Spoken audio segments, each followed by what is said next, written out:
আসমা বয়স কত আনুমানিক? 24 বছর, 24-25 বছর। তো আমরা একেবারে শৈশব থেকে শুরু করি। ছোটবেলা আমি যতটুকু মনে আছে, আমি খুব চঞ্চলা ছিলাম, যেরকম দুষ্টামি করতাম অনেক।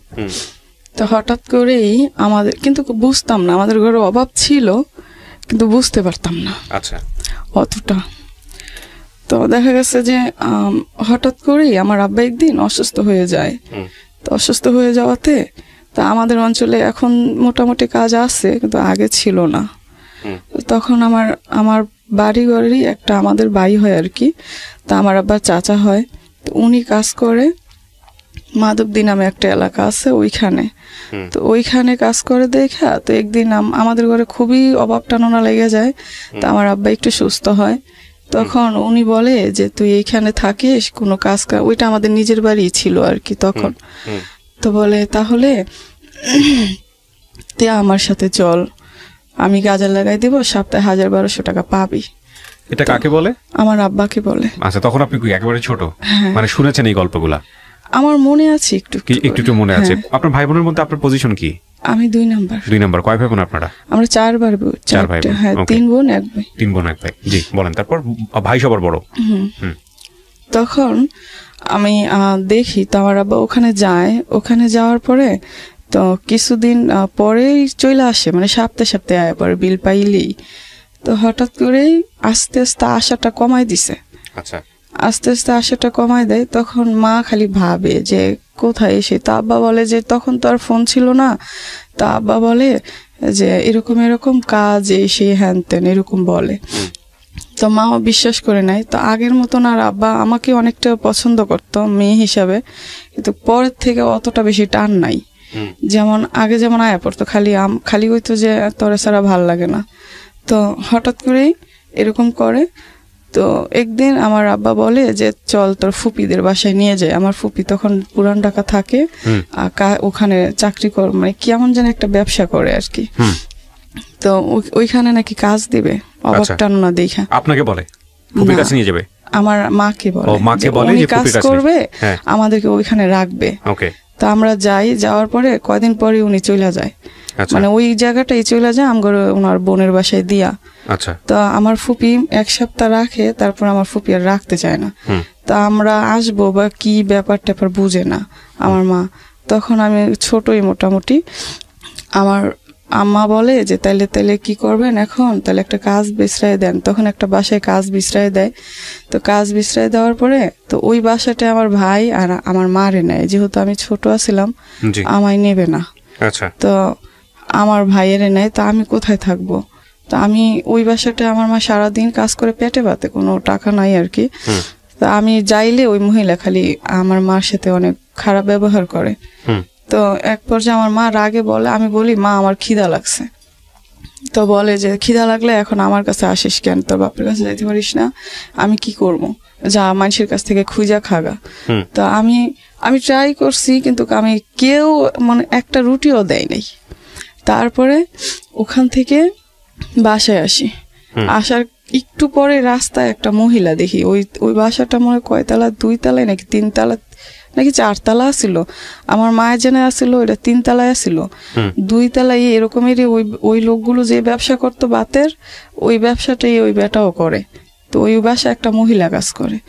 ওই মহিলাটা আমার দেখে প্রায় সময় সিঁড়িতে বসে থাকি। তো বলে যে তুমি কোন বাসায়? আমি কাজ করি না, আমার মা কাজ করে, আমার রাখে না। তো কয় যে তাহলে তুমি কি কাজ করবা, তুমি শুধু ভাত দিয়ে আসবা। তা আমি বলি যে কোথায়? কই যে এইখানেই। তো আমি খুশি হয়েছি, যেহেতু উপরে আমার মা। তো আমি বলি হ্যাঁ, আমি মার কাছে বলি। তখন মারে ডাইকে আনছি। মারে ডাইকে আনার পরে মা বলে ও তো ছোট মানুষ, ও তো কোনো কাজ পারবে না। তো ওই লোকগুলো কইতেছে ও শুধু ভাত দিয়ে আসবে, ও যেহেতু ছোট, এটা তো দেখতেই আছি। তার কিছুদিন পরে ওই মহিলাটা চলে যায়। আচ্ছা। ওই মহিলাটা যাওয়াতে আমার মা, আমার ভাই, আমরা সবাই এই জায়গায় থাকি। তো তখন আমরা ওই জায়গায় থাকি পেটে পাতে। আর কয় মাস আসছিলাম ওইটা মনে নাই। আচ্ছা। কয় মাস আসছিলাম জানি। তারপরে আমগরে পাঠায় দেয় ওই জায়গায়। আমার আব্বা আসা যাতায়াত করে। তো যাতায়াত করাতে মনে হয় ওইখান থেকে, আমার মনে হয় আর কি, ওইখান থেকে হয়তো বা আমার বোনটা হয়। বাসায় আসি, বাড়িতে আসি ঈদের মেয়েদে। এমনি তখন আমার আব্বা আনতে যায় নাই, আমার মা আমাদেরকে নিয়ে চলে এসেছে। আচ্ছা। তো বাড়ি এসে শুনি মা কানাখুশি আমার মা শোনে যে আমার আব্বা ওখানে বিয়ে করছে। তারপরে আমার এই বোনটা হয়ে যায়। তো এই বোনটা হওয়ার পরে এই বোনটা হয়ে যায় মানে কি আপনার মায়ের পেটেই হয়? হ্যাঁ। আচ্ছা। তারপরে তার কিছুদিন পরে 1-1.5 বছরের মাথায় আবার আমার ওই বোনটা হয়ে যায়। ওই বোন বলতে একদম সবশেষে? হ্যাঁ। তখন একদম টোটালি শোনাশুনি হয়ে যায় যে আমার আব্বা অন্য জায়গায় বিয়ে করছে। আচ্ছা। তো শোনাশুনি হয়ে যাওয়ার পরে আমার আব্বা বাড়িতে নিয়ে আসে। বাড়িতে কি মানে আপনার দ্বিতীয় মাকে নিয়ে আসে, সৎ মাকে নিয়ে আসে? আমার আব্বা 2-3 মাস আমার এই মাকে নিয়ে আনে নাই, সৎ মারে। তো একটা মহিলা ছিল, উনি খুব ঝগড়াইটা ছিল, বয়স্কর। ওনার ঘরে কাউকে যাইতে দিত না। তো আমার মারে যখন আমার আব্বা খেদাই দেয়, তখন মনে করেন ওই মহিলা এত আকুতি মিনতি করছে আমার আব্বার কাছে যে 4টা ছেলে মেয়ে ছোট ছোট, তুই এরকম করিস না, ওর শুধু ভাত কাপড় দিয়ে রাখিস, তোকে আমার আব্বা রাখবে না। মানে আপনার মাকে রাখবে না? আমার আব্বার আমার মারে তো খেদাই দিছে, আমার নানিকে বাড়ি গেছে। আচ্ছা। তো আমার নানিদের বাড়িতে আবার আমার ভাই আমার বোন ছোটটারে রাখতো, আমারে আর আমার এই বোনটারে রাখতো না। তো আমি আর আমার এই বোনটা আমার দাদির কাছে থাকতাম। আমার চাচা তখন বিয়ে করে নাই, ছোটটা। তো থাকতাম। তারপরও দাদি খাইলে এটা ওটা বলতো, ছোটবেলা খিদা লাগতো বেশি বেশি, কিন্তু আলু টোকায় আনতাম, এরা টোকায় আনতাম, তারপরে করতাম। বাড়িতে আমার আব্বা একদিন আসে অনেকদিন পরে। তো আসার পর আমরা মনে করেন আমাদের ঘরে কোনো জিনিসপত্র ছিল না, আমরা মাটিতে ঘুমাইতাম একটা সালা বিছাইয়া। তো আমার মা বলে বাড়িতে ডাম আসছে। তো ডাম আসাতেই আমার মা ভাবতেছে যে একটা ডাম কিন্তু ছোট যে চালটা রাখে আর কি, একটা ডাম তেলে রাখি, যেহেতু আব্বা বাসায় গেছে সেই জন্য আর কি, যে টাকা তেলে আব্বাই দিব। তো আমার মা বলে মার কাছে 150 টাকা দিয়ে আমার আব্বা চলে যাইতেছে, মানে যেদিন আইছে তার পরের দিন, আর 5 কেজি চাল কিনা দিয়া। তো আমার মা বলে যে একটা ডাম আসছে, তো পোলাপাইন ছোট, চাল টাল নিয়ে যায়, তো একটা ডাম কিনা দাও। আব্বা বলছে যে তোর কাছে টাকা থাকলে তুই কিনা নে। তখন আমার মা কি করলো যে তাহলে কি কিনবো, হ্যাঁ কিন। তা আমার মা একটা ডাম কিনছে 100 টাকা দিয়া। আচ্ছা। তো কিনার পরে আমার আব্বা রাগ হয়ে যায়, তখন রাগ হয়ে আমার মারে টাকা না দিয়ে চলে যায়। তো ওই 5 কেজি চাউল দিয়া আর 50 টাকা দিয়া আমাদের খুব কষ্ট হইতো। তারপরে আমার মা দেখতাম খালি কান্না করে। তা আমি আর আমার ভাই মা ভক্ত ছিলাম প্রচুর। তা আমার মাকে বলতেছি, মা বলতেছে যে চাল ডাল নাও, একটু খুইজা মাইজা খাওয়া যায়, কিন্তু আমরা লার্কি কোত্থেকে আনবো, মরিচ কোত্থেকে আনবো, এরকম চিন্তা করতেছে। তা আমার আব্বা তো 1 সপ্তাহ গেল, 15 দিন গেল, 2 সপ্তাহের উপরে, 1 মাসও হয়ে গেছে, আসে না। তো মা খালি বলতেছে এতদিন হয়ে গেছে তার আব্বা আসে না, ফোন দিলে পায় না, এটা ওটা খবর পাঠায়, খবর নাই, এই সেই কোনো করে না। তারপরে আমরা আমরা চকের থেকে কাঁচামরিচ এনে দিতাম, মারে সিদ্ধ করে দিত। তারপরে টমেটো এনে দিতাম, সেটা সিদ্ধ করে দিত। লার্কি টোকাইতাম, সারাদিন চকেই থাকতাম। তো এরকম করে টমেটো আনতাম, আলু আনতাম, পেঁয়াজ আনতাম, আইনা তারপরে মারে দিতাম। তো ওগুলো দিয়ে তারপরও ভালো আছিলাম আর কি, মার কাছে আসতে পারতাম সারাদিন শেষে। তো হঠাৎ করেই আমার মারে আব্বা সৎমারে নিয়ে আসে, সৎমারে নিয়ে আসার পরে মারে খেদাই দেয়। তো নানিদের বাড়িতে আমগরে রাখে না, শুধু আমার ভাইয়েরে আমার মারে রাখে আর আমার ছোট বোনটারে রাখে। তো ওখানে মনে হয় অনেকদিন থাকে, 6-7 মাস কি 1 বছর, তো মনে নেই আমার। তো ওখানে থাকার পরে তো ওইখানে আমার যাইতে পারতাম, দেখা গেছে যাইলে থাকতে পারতাম না। যেমন আমার খালা, আমার মামারা খুব রাগ করতো যে অনেক মানুষ এমনিতেই এটা ওটা, মারে অনেক কথা বলতো। তো সেই জন্য আমার মা খুব কান্নাকাটি করতো যে এখানে আসিস না, এটা ওটা। তো একদিন আমার আব্বা হঠাৎ করে, আমার সৎমা 3 মাস হয়েছে আসে না। তো 3 মাস হয়েছে আসে না, সবাই খুশি হয়েছে, বাড়িঘরের মানুষও, যে তাইলে মনে হয় এগো কপালটা একটু শান্তি হইব। তো মনে হয় ওটা ইচ্ছা করে মনে হয় আসে না। তো আমার আব্বা আমাদের কাছে বলে যে চল তোর মারে নিয়ে আসি গা। তা আমরাও খুব খুশি হই যে যাক অনেকদিন পরে মারে একটু পামু। তারপরে আমার নানার কাছে যায়, নানা বলে যে তাইলে তোমার ওই বউ কি করবা, ওটারে ডিভোর্স দিয়ে দেবো। তো নানা বলে যে তাইলে তুমি ডিভোর্স দিয়ে দিলে তো ডিভোর্স পেপার পাঠাও, তারপরে আমার মায়েরে দেই। কয় না আগে দেন, তারপরে ডিভোর্স পেপার পাঠাচ্ছি। তা আমার মাও ভাবলো যে হয়তো বা ঠিকই, আর এইখানেও তো কষ্টই আছি, ওইখানেও তো আমার মা পোলা প্যান্ডিরে নিয়ে একটু থাকতে পারবো, এই চিন্তা করে আমার মা অনেক বলার পরে আমার আব্বা, তা আমার মা আসে। আমার মা আসে, তো ওই দিন আমরাই নিয়ে আসি, আমার আব্বা নিয়ে আসে না। তো আমরাই নিয়ে আসি, খুব খুশি হই, সারাদিন খুব খুশি যে মারে পাইছি, এনে যে কই অনে যে কই আরে কই ওরে কই যে মা আইছে মা আইছে। তো কইতেছি, তো মানুষও তো দেখছে যে এতটা দিন খুব কষ্টে ছিলাম, মানুষও খুব খুশি হয়েছে। হঠাৎ করেই আমার আব্বা বাজার করছে ওই দিন হালকা পাতলা, আমাদের ওদিকে সপ্তাহে টাকা পাইতো তো আগে, তো বাজার করছে হঠাৎ করে বাজার করার পরে আমার আব্বা বাজার করছে, আমার মা রান্না করতেছে, আমি আমার ছোট বোনটারে কোলে লইয়া, সন্ধ্যা তখন অন্ধকার হয়ে গেছে, এই ঘর থেকে ওই ঘরে অন্য মানুষের ঘরে আর কি যাইতেছি, তখন চিপায় আমার সৎ মারে দেখছি উনি আসতেছে। ওইটা দেখা ভাই আমার মানে কলিজে এমন ভাবে চিপ দিছে যে এখন তো আমার আব্বাই তেলে আমার মার সাথে আর কথা বলবে না। তো ওইটাই হয়েছে, আমার সৎ মা আসার পরে আমার আব্বার কথা বলে না আমার মার সাথে। তো আমাদের নিজস্ব কোনো ঘর ছিল না, ওইটা আমার ছোট চাচার ঘর ছিল আর আমার মেজো কাকার ঘর ছিল। তো হঠাৎ করে আমার যখন ওই সৎ মা আসে, তখন আমার আব্বা ওনার সাথেই কথা বলে, ওনার সাথেই খাচ্ছে, ওনার সাথেই উঠতেছে বসতেছে।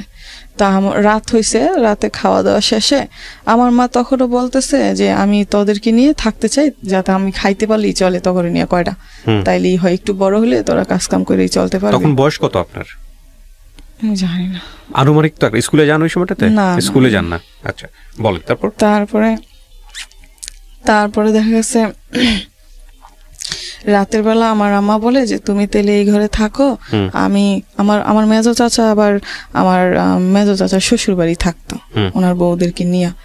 তো বাড়িতে ওনার ঘর ছিল, আর আমার ছোট চাচা তখন বিয়ে করে নাই, অন্য জায়গায় কাজ করে, বাড়িতে কম আসতো আর কি। তো ওই ঘরে আমরা থাকতাম। তো আমার আব্বার জায়গা আসিল, বিক্রি করে দিছে। তারপরে আমার আব্বা বলে তুই এই ঘরেই থাকবি, তুই কোথাও যাইতে পারবি না, আমরা কি করি না করি তুই দেখবি। তা আমার মা বলে যে আপনারা যেটুকু সেটাই করেন, আমি আমার ছেলে মেয়ে নিয়ে ওই ঘরে থাকি, আমি কটা খাইতে পারলেই চলে। কিন্তু আমার আব্বা ওটা রাজি না, ওটা মানতে রাজি না। মানে সে ডিভোর্স দিয়ে দিবে নাকি বাড়ি থেকে বের করে দিবে? কোনটা না, কোনো কথাই বলে না, কিন্তু আমার আব্বা কি করে না করে সেটা আমার মা দেখবে। আচ্ছা, মানে নতুন বউ নিয়ে এসে? হ্যাঁ, নতুন বউ তখন আপনাদের বাড়িতে? হ্যাঁ। আচ্ছা, তারপর ওটা দেখবে, কিন্তু আমার মা বলতেছে যে আমাদের সাথে ঘুমাবে, কিন্তু আমার আব্বা বলতেছে যে না তুই এখানেই থাক। তো আমরা ঘুমাইছি আমার দাদির সাথে, আমার মেজো চাচার ঘরে। আর আমার আব্বা আমার মাও বলতেছে আমার দাদির সাথেই আমাদের সাথে আমার মা ঘুমাবে, কিন্তু আমার আব্বা বলতেছে না আমরা এখানে শুবো, তুই এখানে শুবি। তো আমার মা ওই দিন ছিল, ওই দিন তো আসছে মনে হয় 10টা-11টার দিক, ওই দিন ছিল। ওই দিন থাকার পরের দিন আমার আম্মা সৎমা উইঠা চলে যায়। তা আবার বাজারে আমঘরে পাঠাইছে যে তোর ভাত খাবি, এখন কি করতে খাবি, খালি ভাত, তোর আব্বা যখন বাজার করে তখন খাইস। তা আমরা বলছি আচ্ছা ঠিক আছে। তো সকালবেলা মারে দেখছি নামাজ পড়ছে, তারপরে আমঘরে কইতেছে যে মসজিদে যাইতে। তো হঠাৎ করে আমরা কই মা আজকে না কালকা যাবো। তো আচ্ছা ঠিক আছে। তো আমার ভাই আমার 2 বোন নিয়ে চলে গেছে খেলতে, আর আমায় বলছে তোর আব্বার কাছে যা, কি বাজার সদাই করবে একটু দেখ, কি বাজার টাজার করে কিনা। তা আমি আব্বার কাছে গেছি, আয়সা দেখি যে আমার মা মাথার কোনো গুরুন্ডি দিয়ে পড়ে গেছে। তো একটা মাইয়া ভাতের মান নিত আর কি, ওনাদের গরুরে খাওয়াইতে, উনি বিছান করে দিছে। তো মা শুইছে। তো আমি এসে দেখি আমার মা শুয়ে আছে। আমি বলি মা তোমার কি হয়েছে? আমার তো মানে একটু শরীরটা ভালো না, তো এখন তোদের তো মনে হয় খিদা লাগবে, কি যে করি রান্না। তা আমি বলতেছি যে কেমনে রান্না করে তুমি আমারে বলো, আমি রান্না করি। কয় যে তুই পারতি না, তুই হাতটা পুড়ে ফেলাবি। তা আমি বলি না আমি হাত পুড়বো না, তুমি দেখাই দাও, তুমি বইলা দাও তাইলেই হবে। তো দেখাইতে যাওয়ার পরে তো আমগো বাড়ি ঘরের একটা ফুপি, তো ও যার মাধ্যমে আমার আব্বাই কাছে গেছে আর কি, হ্যাঁ ভাগ্নি। তো হ্যাঁ আমি বলতেছি আমাদের ফুপি হয় ওই লোকটা। তো আমি বলি যে আপনি না আমাদের চুলাটা একটু এদিকে দিবেন, আমি রান্না করবো। তো হ্যাঁ আলগায় এদিকে দেয়, মানে মাটির চুলা আর কি আলগা। তো দেয়, তা আমি মা আমার বইলে দিতেছে যে এমনে এমনে এমনে এমনে। তো হঠাৎ করে ভাত বলকাইসা পড়ছে। তো আমার মা বলতেছে টয়লেটে যাবে, তো এমনিতেই আমার দাদি আইছে, দাদি কই জানি গেছে আর কি, তো দাদি আইছে, এর ভিতরে কিন্তু আমার ভাই যে আমার বন্ধুকে নিয়ে খেলতে গেছে আর বাড়ি আসে নাই। তো তো আমি আমার মা বলতেছে টয়লেটে যাবে, তো আমাদের টয়লেটটা আসিল আমাদের এই ঘরটা, আর ওই পাশে আমার আবার চাচার ঘর আসিল ওই ঘরের পিছন দিয়ে। তো আমার দাদিরে বলছি যে দাদি এমন এমন মা নাকি টয়লেটে যাব, তখন ওই যে মেয়াটারে কইছি যে এদিকে চুলাটা দিতে, ওই চুলাটাই দেয়, ওই চুলাটা ওই মেয়াটারও কইছি যে তৈরা নেওয়ার কথা, তো নিয়ে যায়। তো ওই কোনায় যাওয়ার পর আমার মা বলতেছে টয়লেটে যাবে না, তো বদনাটা হয়েছে আরেকজনের।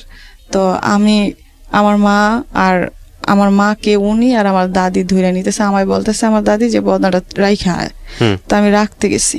তো আমার মা যে আমাদের ঘরের ইটা ছিল আর একটু উঁচা, তো আমার মা ভালো করে ধরতে পারে নাই, পইরা গেছে, পইরা গিয়ে এই 2 হাত ভাতে পইরা গেছে, গরম ভাতে।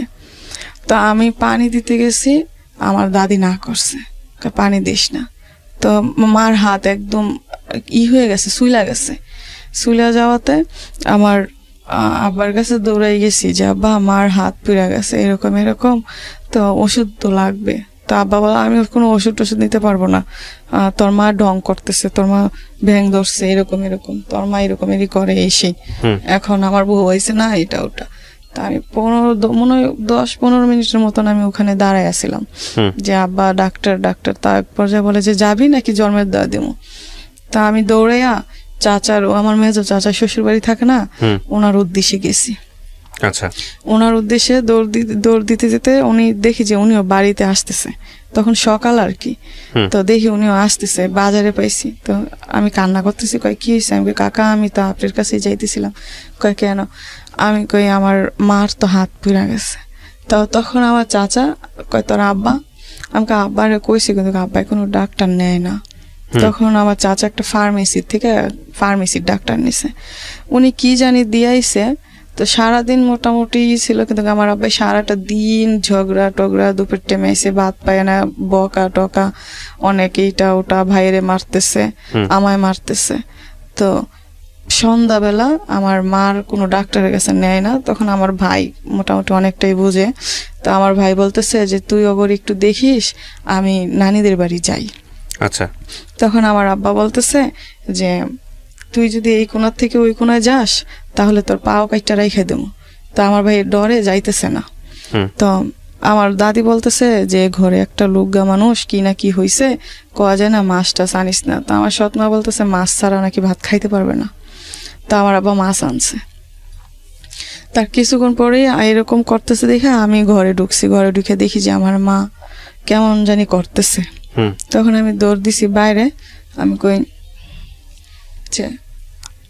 বলেন, সমস্যা নেই বলেন, আমি বুঝতে পারছি আপনার বলতে অনেক কষ্ট হচ্ছে, বাট আমাদের শ্রোতারা তো আসলে না বললে বুঝবে না কি ঘটনা ঘটেছে, বলেন। তা আমার একটা চাচা, আমার আবার চাচতো ভাই, আর যে মাইয়াটার কথা কইছি হ্যাঁ মা দৌড় দিছে। ঘরে ঢুকে দেখে আমার মা নাকি মারা গেছে। মানে কি আপনিও দেখতে পারেন নাই? শুধু আমি একটু ঢুকছি, তখন দেখ শর্মা কেমন জানি করতেছে।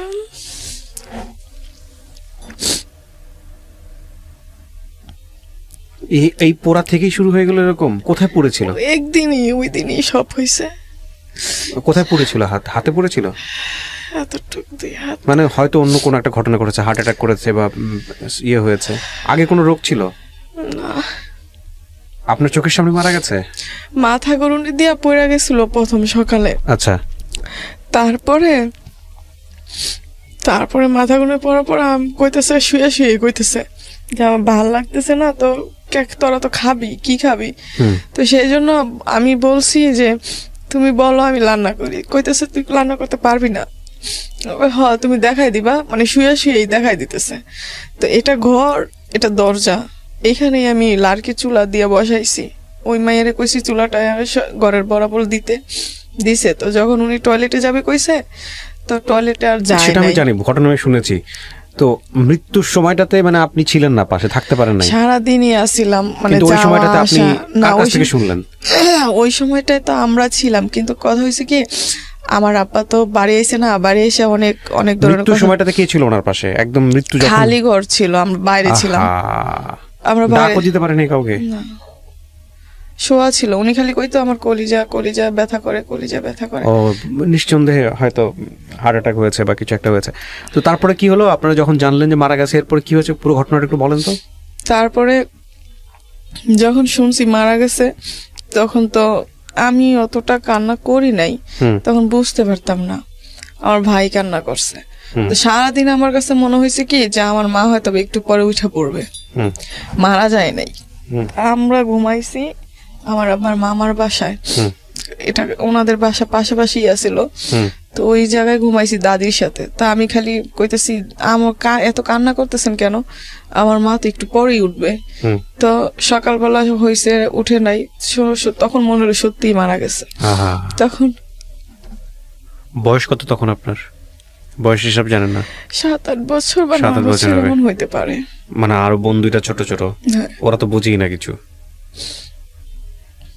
বাপ আসলো না ঘরের মধ্যে? পরে আইছে। তারপর ভাইটা কই ছিল?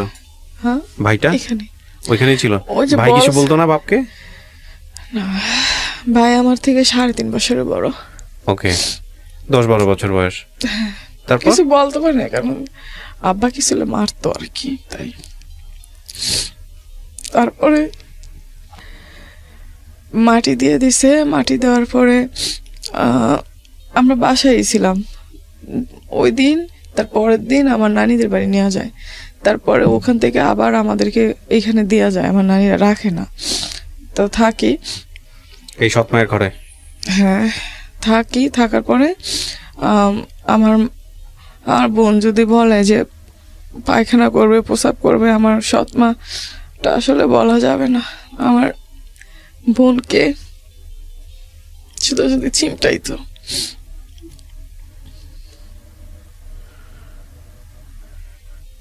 আপনি বলেন, গল্পগুলো যদি না বলেন, আপনি যদি এরকম গ্যাপ নেন, আমাদের শ্রোতারা বুঝবে না, বিরক্ত হবে। আপনি পুরো ঘটনাটা একটু বলেন। আমি জানি আপনার বুঝতে বলতে অনেক কষ্ট হচ্ছে, কিন্তু আপনি একটু বলেন। যেহেতু রেডিও এটা দেখতে পাচ্ছে না, সো ওনারা হয়তো বা কনফিউজ হয়ে যাবেন যে এত গ্যাপ কেন।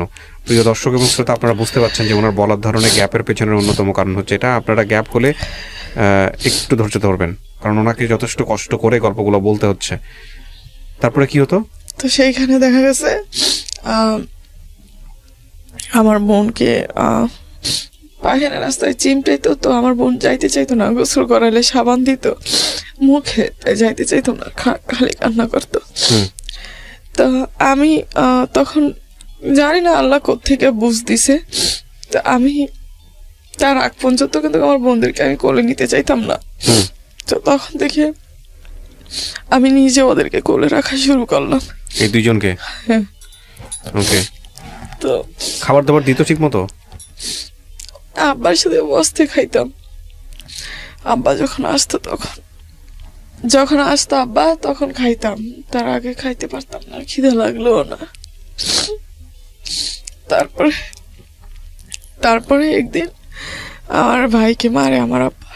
মারার পর আমার ভাই যায়, বের চলে যায় নানিদের বাড়ি। আচ্ছা। আমার ভাইকে জায়গা দেয়, কিন্তু আমাদেরকে জায়গা দেয় না। আপনাদেরকে দেয় না? বোনদেরকে দেয় না কেন? বিয়ে শাদী দেওয়া লাগবে, টাকা কোত্থেকে আনবে, খাওয়ান লাগবে, তারপর বিয়ে দিতে হবে, এই জন্য কাজ কাম করতে পারবো না, এটা ওটা। আমার ভাই তখন গিয়ে ওখানে কাজে লেগে গেছে। আমার ভাইকে ভালো করে রাখে, এরা আমাদেরকে রাখে না। তা আমরা আমার আব্বার কাছে থাকতে কিন্তু এদিক দিয়ে মারা, ঝগড়া, মারতেছে, একটু দেরি হইলে একটু দোকানে পাঠাইছে, একটা কিছু আনলে মারতেছে। তারপরে শুধু এটা করতেছে। ওই দুইটারে মারতো না আমার আব্বা, আমায় মারতো। দোকানে পাঠাইছে, যদি 2 মিনিট লেট হইতো তাহলে মারতো। আর ওই সময়টা কেন জানি খেলার নেশা ছিল প্রচন্ড। যদি দেখতাম কেউ খেলতেছে, ওইখানে দাঁড়ায় থাকতাম। আচ্ছা। তা বাড়ি আসলে মার খাইতাম। তারপর একদিন এক পর্যায়ে দেখা গেছে আমাদের আমার চাচারও যাওয়া জায়গাটা বিক্রি করে দেয়। তো বিক্রি করে দেওয়ার পরে আমার চাচারা তখন আমার চাচা তখন বিদেশে যাওয়ার জন্য বিক্রি করে দেয়। তো আমার চাচা বিদেশে চলে যায়।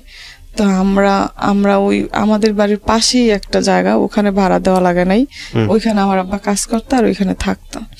তো ওইখানে থাকি, তো মানুষের ঘরে 2টা বোনকে নিয়ে বসে থাকি সময়। তো কিছুদিন পরে শুনি যে রান্না করতে হবে, এটা ওটা। তো রান্না বান্না করি।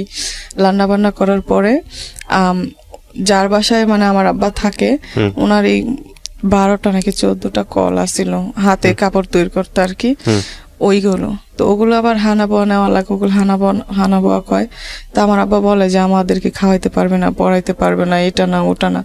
তা আমি বলি যে আমি এদেরকে এখন নিয়ে কোথায় যাবো, যাওয়ার তো কোনো সিস্টেম নাই। তা আমি কি করে বলি যে আব্বা আমার না স্কুলে যেতে মন চায়, তা আমি কি করবো এখন, আমার বান্ধবীরা স্কুলে যায়, আমার না তুমি একটু স্কুলে ভর্তি করে দাও, আমি রান্না করব, আবার আমি ওদেরকে খাওয়ায় দাওয়ায় গায়ে গোসল করায় রাখবো, দিয়া যাবো, তুমি শুধু একটুখানি রাখবা। মানে আব্বা ওইখানেই কাজ করতো আর কি। আর আমি আইসা আবার করবো। তো ওই যে হানা বোয়া কয় ওগুলো আবার আমি নিতাম, কিন্তু ওগুলো অত টাকা আসতো না, 30 টাকা 40 টাকা দিত একটা নিলে। তো দিন দেখা যাচ্ছে 2-3টা নেওয়া যেত, তার বেশি নেওয়া যেত না। তো ওই টাকায় নাকি আমার আব্বার হয় না। তো একদিন দেখা যাচ্ছে আমার আব্বা এমন অবস্থা করছে, 1 মাসও হয় না স্কুলে গেছি, কয় এই সবাই ডাইকে আনছে, কয় কি এর স্কুলে যায়, এখন স্কুলে যায় নাকি, নাম লিখতে পারে না, কিছু না, এটা ওইটা। তারপরে স্কুলে যাওয়া বন্ধ করে দিছি। তো এই দিক দিয়ে আমার বোন 2টা একটু বড় হইতেছে। আর আমার আব্বা এই তারপরে বাড়ির পাশে কাজ করতাম একটা বাসায়, ওইখানে কাজ করে ওইখানে আবার 1000 টাকা করে মাসে দিত। তো ওই টাকাটা আমার আব্বাই নিয়ে আইতো, নিয়ে আসতো। তারপরও আমার আব্বাই 2 দিন পরে ঝগড়া করতো। বাড়ি এসে একদিনও করতে পারতাম না, একবেলা খাইতে পারতাম না, বসতে পারতাম না। তা আমার বন্ধুকে মনে করেন রাত্রেবেলা সারাদিন এটা কই না, আর বন্ধুটা খালি কান্না করে, আপু তুই যাইস না, আপু তুই যাইস না। তো আমি না গেলেও হয় না, আর গেলেও এই জায়গায় বইয়া থাকলেও হয় না। তো এক পর্যায়ে আমার আব্বা চলে যায়। ওকে প্রিয় শ্রোতা, আচ্ছা আমি রাখা শুরু করি। তো আমি আস্তে আস্তে রাখি, আস্তে আস্তে ওরা বড় হইতেছে, আমি মানুষের বাসায় কাজ করতেছি, এই কাজ করতেছি, ওই কাজ করতেছি, ওদেরকে তারপরে নিজে না খাইয়া খাওয়াইতেছি। এইভাবে কাপড়ের একটা জিনিস চাইলে অনেক চেষ্টা করতাম দেওয়ার লেগা, হয়তোবা এখন চাইলে এখন দিতে পারতাম না, হয়তোবা অনেকদিন পরে দিতে পারতাম, তারপর চেষ্টা করতাম। আবার বেশি দামি হলে দিতেও পারতাম না। তো এমনিতে দেখা গেছে আমার ভাই বিয়ে করে ফেলে, আমার ভাইও খোঁজ খবর নেয় না। তারপরে আমার আস্তে আস্তে যখন ওদেরকে একটু পড়াশোনা করাই, তো দেখা গেছে স্কুলে ভর্তি করে দেই। স্কুলে ভর্তি করে দেওয়ার পরে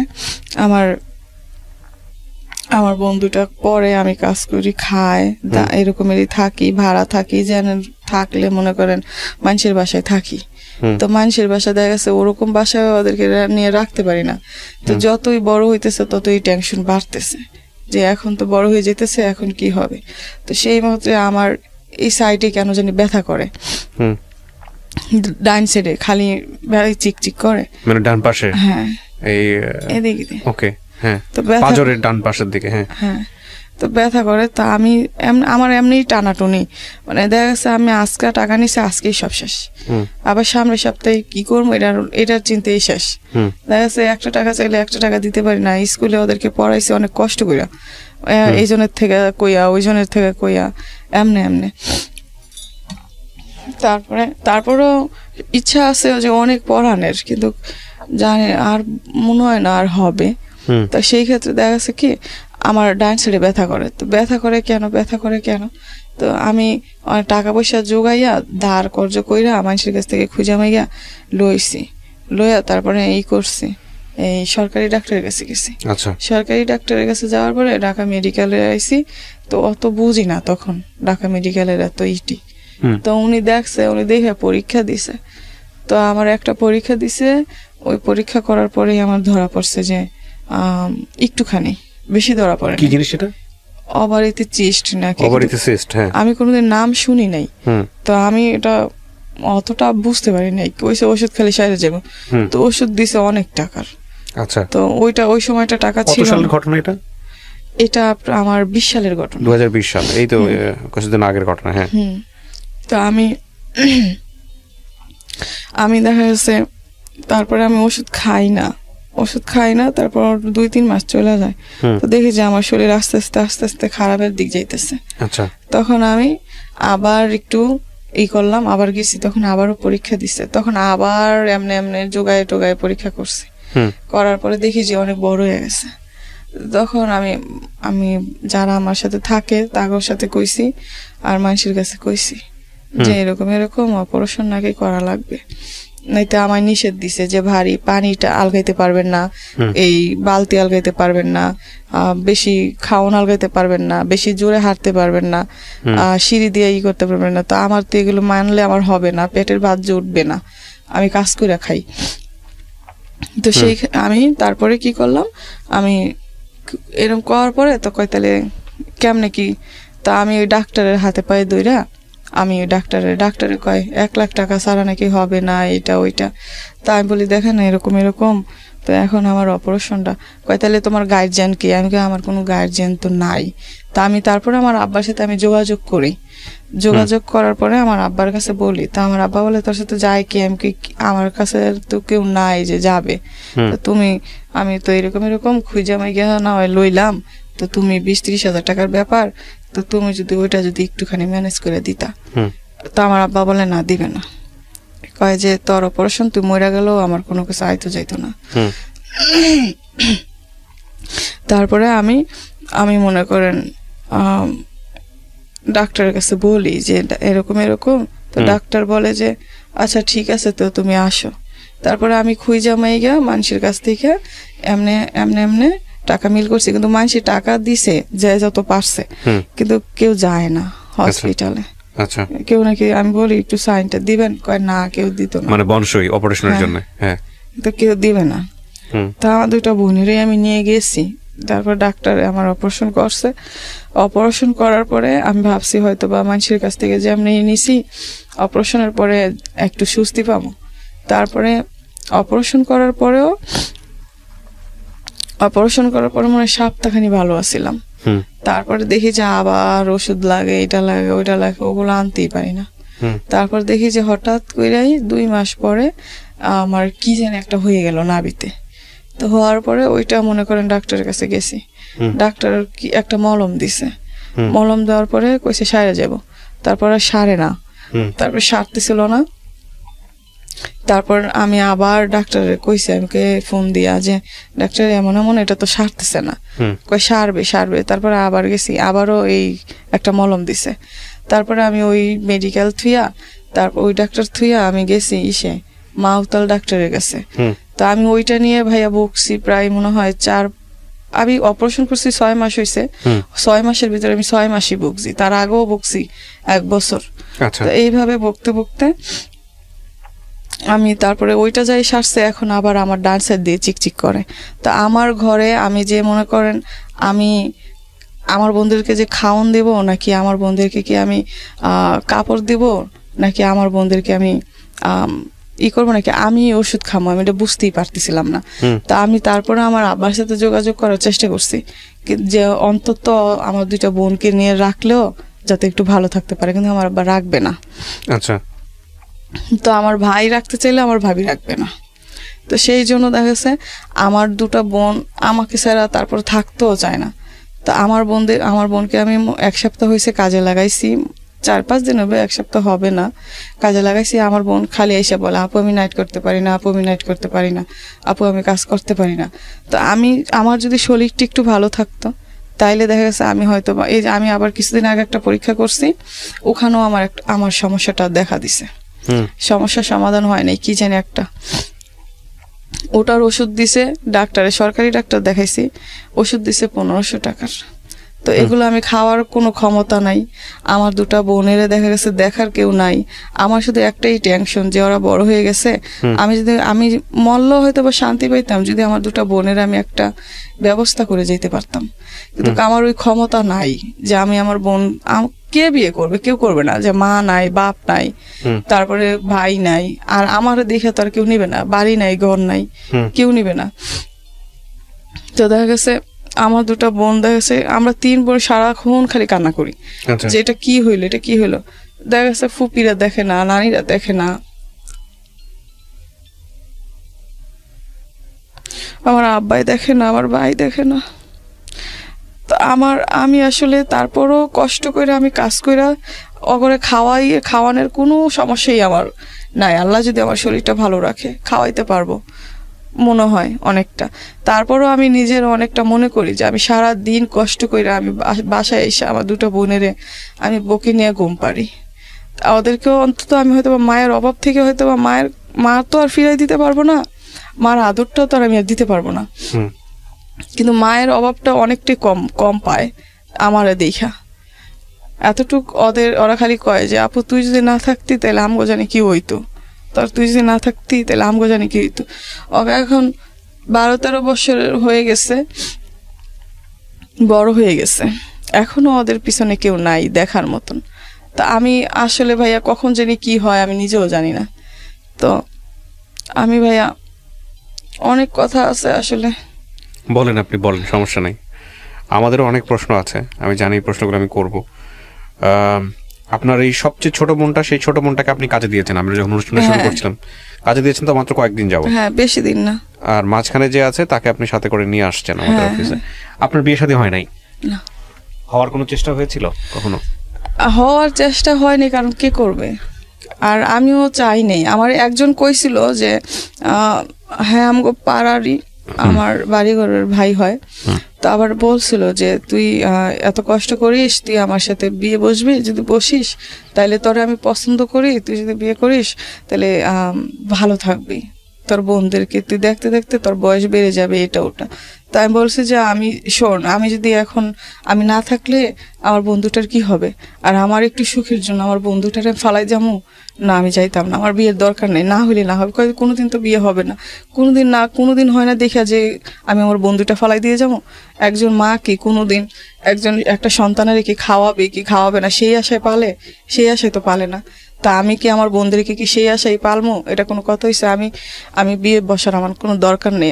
আমি হয়তোবা কোনো একদিন আমি যদি যাই তাহলে আমার দুটো বোন দেখা গেছে রাস্তায় রাস্তায় থাকা লাগবে, মেয়ে মানুষ, রাস্তাঘাট ভালো না, কেমন হয়। আপনার বাবা যাকে বিয়ে করেছেন ওখানে বাচ্চা কাচ্চা আছে ওনার? না, কোনো বাচ্চা কাচ্চা নাই। তারপরও আপনাদের দিকে দেখে না?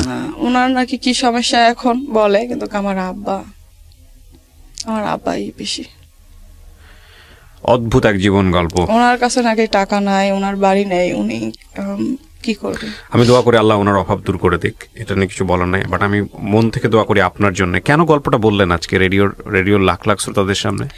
আমি চাই যে ভাইয়া এমন কপাল যাতে আর কারো না হয়। আমি এখন হয়তো ঠিক করে অনেক মানুষের কাছে আমি বলতে পারি নাই, তো ভাইয়া অনেক কষ্ট, এমন দিন এমন রাত। আমি হসপিটালে গেছি, হসপিটালে যাওয়ার পরে মানুষে ডাক্তার দেখে বলতেছে আল্লাহ কি। তো আমি বলছি যে কি করব, দেখেন আমার আব্বা তো নাই, আমার অপারেশন না করে দিলে আমার দুটো বোন নিয়ে তো আমি একেবারেই চলতে পারতাম না। তখন উনি কইরা দিছে। তো করে দেওয়ার পরে ওই হসপিটাল কিন্তু কেউ আসিল না, আমার দুটো বোন আসিল। আমার দুটো বোন এই করোনার ভিতরে আসিল, ওরা থাইকে অপারেশন করছে। তারপরও আমার আব্বার কাছে আমি বলছি, আমার হসপিটালে ভাই কেউ যায় নাই। আমি আমার ফুপিরে বলছি যায় নাই, আমি আমার চাস্তো ভাইরে বলছি যায় নাই, আমি আমার খালারে বলছি যায় নাই, কেউ যায় নাই। আমি আসার পরেও আমার এখন অব্দি কেউ দেখতে আসে নাই। যার কেউ নেই তার আল্লাহ আছে, টেনশনের কোনো কারণ নাই। প্রথম কথা হচ্ছে এটা। আর আপনার ভবিষ্যৎ তো আপনার দুইটা বোন, আমি বুঝতে পারি আপনি তাদেরকে অনেক ভালোবাসেন এবং কষ্টটা নিজের চোখে দেখছেন বলে যেভাবেই হোক না তাদেরকে আপনি মানুষ করে স্টাবলিশ করে নিজের পায়ে দাঁড় করায় যাবেন, এটা আপনার চিন্তা ভাবনা। আমিও দোয়া করি, আমি বিশ্বাস করি, আমি খুব বিলিভার, আমি একজন মানুষ, খুব ভালো যে প্র্যাকটিস করতে পারি তা না, বাট আমি বিশ্বাস করি জীবন যতটা জটিল আল্লাহর সাহায্য ততটা বেশি। সুতরাং আপনার এই অনুষ্ঠান শুনে লক্ষ লক্ষ মানুষ আপনার জন্য দোয়া করবে আমি জানি, এবং নিশ্চয়ই আল্লাহ আপনার ভাগ্যে পরিবর্তন নিয়ে আসবে বলে আমি বিশ্বাস করি। যদি পজিটিভলি কোনো কিছু হয়, বিয়ে শাদীর ব্যাপারে বলেন, বা কেউ যদি রাজি হয় আপনার এই গল্পটা শুনে আপনাকে বিয়ে করার জন্য, সেক্ষেত্রে আপনি কি করবেন? আমার দুটো বোন, আমি ওদের শান্তি চাই। প্রিয় দর্শক এবং শ্রোতা, এটা একটা অসাধারণ গল্প, এবং এই গল্পের বাকি পার্টটুকু বাকি থাকলো এই কারণে যে এই ভদ্র মহিলা সারা জীবন জুড়েই হয়তো কষ্ট করে যাবেন ওর দুটো বোনের জন্য। এই দুটো বোন যেন এই বড় বোনটাকে মায়ের মতো সম্মান করে, সেটাই আমরা প্রত্যাশা করব। আল্লাহ ওর জন্য নিশ্চয়ই ভালো কিছু রেখেছেন। এইরকম একটা পজিটিভ চিন্তা করেই আমরা আমাদের অনুষ্ঠানটা শেষ করি। আমাদের সামাজিকতার জায়গাটা থেকে আমার জি বলেন বলেন। আমি আসলে আমি আমার জীবনে ভাবি না, আমি আমার মার একটু দেখছি তো একটু ডাকছি। আমার বন্ধুটা আমার জিজ্ঞাসা করে যে আপু মা কেমন ছিল, একটা ছবিও নাই আমার মায়ের। আমি দেখাইতে পারি না, আমি বলতেও পারি না যে এরকম ছিল ওরকম ছিল। আমার ছোট বোনটা আমার মায়ের থেকে বেশি দিনের বুকের দুধ খাইতে পারে নাই। আমার কাছে যখন বলে আমার খুব খারাপ লাগে, যে আমি মনে করি যে আমি কষ্ট করলে আমি তো মা দেখছি, মা ডাকছি, মার আদর পাইছি, আমার দুটো বোন পাই নাই। আমি ফালাই দিলে আমার বোন কই যাবে, কই থাকবে, এই চিন্তা করে আমি সারা জীবন কাটাই দিতে পারবো, কিন্তু আমার দুটো বোনের অশান্তি আমার আর ভালো লাগে। আপনার এই বোনদের প্রতি আপনার যে ভালোবাসাটা সেটা থাকুক, আমি অন্তর থেকে দোয়া করি। আমি আপনার নামটা যেন কি বলতেছিলেন? আসমা। আমার সত্যি সত্যি আমি যদি মানে অন্তর থেকে চাইতাম যে আপনার এই গল্পটা পুরোটা ভিডিও আকারে ফেসবুক ইউটিউবে আসুক, কিন্তু আমাদের সামাজিকতা যে জায়গাটায় দাঁড়িয়ে আছে সেই জায়গাটা থেকে আমি সাহসটা পেলাম না একটা কারণে। আমি চাইলেই আপনার আপনার সাথে যোগাযোগ করার জন্য আমি একটা ব্যবস্থা করে দিতে পারি আজকের অনুষ্ঠানের মাধ্যমে, কিন্তু আমি সেটা করব না। কেন করব না জানেন? কারণটা হচ্ছে এখানে যতটা ভালো মানুষ আছে ততটাই খারাপ মানুষ আছে। আপনারা 3টা মেয়ে, আপনাদের সাথে এই অনুষ্ঠানের মাধ্যমে কোনো মানে কেউ একজন যোগাযোগ করে আপনাদের ভালোর জায়গায় ক্ষতি করে ফেললো, সেটা আমার সারাটা জীবন কষ্টের বিষয় হবে। যেহেতু আপনার অভিভাবক বলতে আসলে কেউই নাই, একমাত্র আল্লাহ ছাড়া আপনার আসলে আপনার মাথার উপর হাত রাখার মতো কেউ নাই। সুতরাং আপনার মতন যতক্ষণ কথা বলেছি আমি 1 ঘন্টা 1.5 ঘন্টায়, এই 1 ঘন্টা 1.5 ঘন্টায় আমি কথা বলে শুধু এতটুকুই বুঝতে পেরেছি আপনি অত্যন্ত নরম স্বভাবের একটা মানুষ, একেবারে দিন এনে দিন খাওয়া একটা মানুষ। অদ্ভুত রকমের একটা গল্প এই গল্পটা। এবং ওর যদি কোনো ধরনের আপনাদের মধ্য থেকে কেউ যোগাযোগ করে ওর যদি কোনো ক্ষতি করে বা ওর বন্ধুর যদি কোনো ক্ষতি করে, সেটা নিঃসন্দেহে সারাটা জীবন জুড়েই আমি কষ্ট পাবো। আমি সেই জায়গাটা থেকে আমি আপনার সঙ্গে পাবলিকলি যোগাযোগ করার সমস্ত রাস্তা এখানে গোপন রাখতেছি। আমি এটা চাই না। তবে আপনার গল্পটা আমি কেন প্রচার করলাম সেই জায়গাটা যদি আপনি আমাকে প্রশ্নটা করেন, তাহলে আমি গল্পটা প্রচার করেছি শুধু একটা কারণে, সেটা হলো এই গল্পটা শুনে অনেক মানুষ যারা কষ্টে আছে, যারা দুঃখে আছে, তারা তাদের নিজের কষ্টটা ভুলে যাবে, যে তাদের থেকেও অনেক বেশি কষ্টে থাকে মানুষ। আর আরেকটা বিষয় সেটা হলো যে বোন কতটা রহমত হতে পারে, বোন কতটা করতে পারে তার নিজের 2 বোনের জন্য। আপনার বড় ভাইয়ের কি সামর্থ্য নাই আপনাদের পাশে দাঁড়ানোর? না, আমার ভাইও ভাড়া থাকে, কিন্তু আমার ভাবি ভালো না। কিন্তু না থাকুক, কিন্তু অভিভাবক হিসেবে তো পাশে থাকতে পারে। একটা প্রবলেম হলে তো পাশে থাকতে পারে, কিছু না কিছু হলে তো পাশে থাকতে পারে। আমি ভাইয়া মরলে মাটির তলে যাবো, আমার ভাইয়ের কোনো টান নেই আমাদের প্রতি। প্রিয় দর্শক এবং শ্রোতা, শেষ করছি আজকের এই জীবন গল্পটা। আপনারা সবাই অনেক অনেক ভালো থাকুন।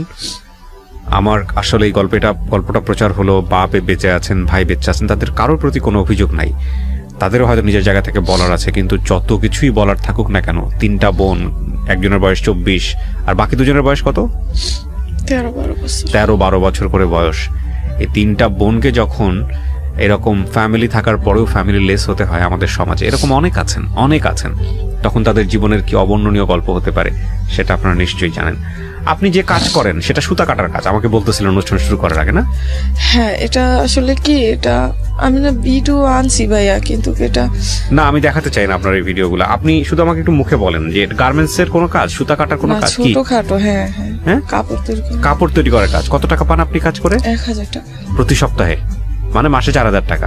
এই টাকা দিয়ে আপনাদের 3 জনের চলে না? টানাটানি এখন কিছু তো করার নেই। আর এখন তো আমি কাজে ভালো করে যাইতেও পারি না।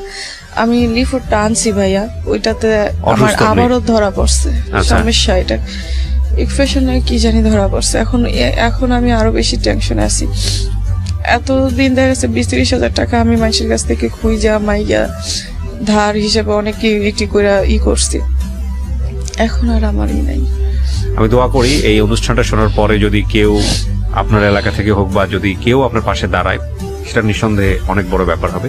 কিন্তু প্রিয় শ্রোতা এবং দর্শক, আমি আমার জায়গাটা থেকে ওদেরকে পাবলিকলি যে কন্ট্যাক্ট করার যে নাম্বারগুলো দেয়া বা ওনাদের ভিডিও ধারণ করা, সেটা আমি করলাম না একটাই কারণে। প্রিয় দর্শক এবং শ্রোতা, আমরা শেষ করছি আজকের এই জীবন গল্পটা।